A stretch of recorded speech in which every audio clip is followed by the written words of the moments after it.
Hi everyone, this is Mary Piggott, and I'm going to take you through some changes for Columbus City Schools' current acceptable use policy. This is a version I found clicking around CCS's website, so this is what I'm going to use. Um, Based on the readings, I basically found that the current acceptable use policy for Columbus is pretty much lacking any examples of acceptable uses, of course, and is very heavy on the what not to do. I also found that there isn't a clear purpose for why the AUP should exist and does exist, and also not much as far as requirements to use the network. And especially from the inside, the little requirements there are not very well enforced, at least at my school. So let me take you through the details here. After reading the Cromwell article, I liked how they gave 6 elements that every AUP should have, so I kind of compared Columbus City Schools' current AUP to that article and those elements. The first one they said was a preamble, which Columbus has a statement of purpose, which I think that's fine. It's a good title. But it's a statement of purpose for the internet that they give and like access to the network, not the purpose of the AUP. So I just added in the line, the purpose of the acceptable use policy is to provide guidance to students, parents, and staff on using technology in a responsible way that enhances their 21st century education. So this also sets up the stage a little bit for turning the AUT into more positive language and using it as guidelines instead of you will not, all the terrible things that could go wrong. So then I move on to the terms of agreement, which is pretty similar to the policy statement suggestion in that Cromwell article, which is basically just supposed to say when it's appropriate for students to use the internet. I think it's great that the district already requires a consent form, but like I said before, I'm not sure who enforces it, especially at my building. A lot of times nobody knows who to give the forms to when the like 5 kids actually bring them back and turn them in. So I added in the line to be clear that consent forms will be kept on record by the administration team of each school building and will be enforced by a designated staff member. So that way, if administration wants the librarian to be in charge of it, and then the librarian can distribute the names of the students who have or have not turned their AUP in with a consent form signed, so that leaves it up to the school building individually to figure out who's actually going to enforce this.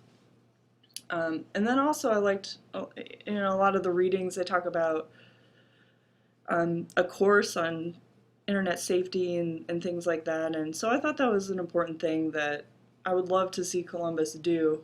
So I put that in there, that additionally students must participate in and pass a responsible use of technology course.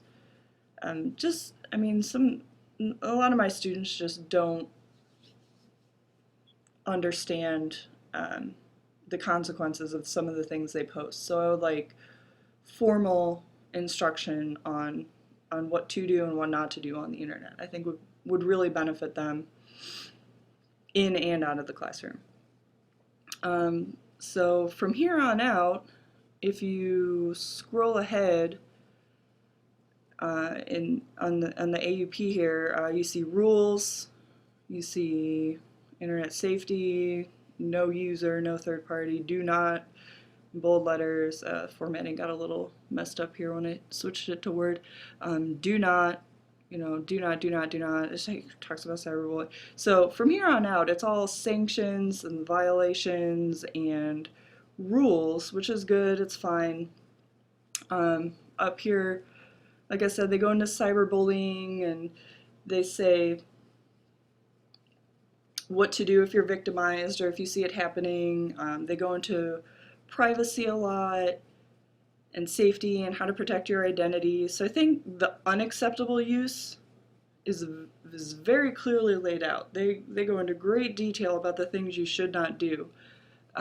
If I were starting from scratch, I probably wouldn't include all of this language. I think it's just kind of cumbersome and unnecessary.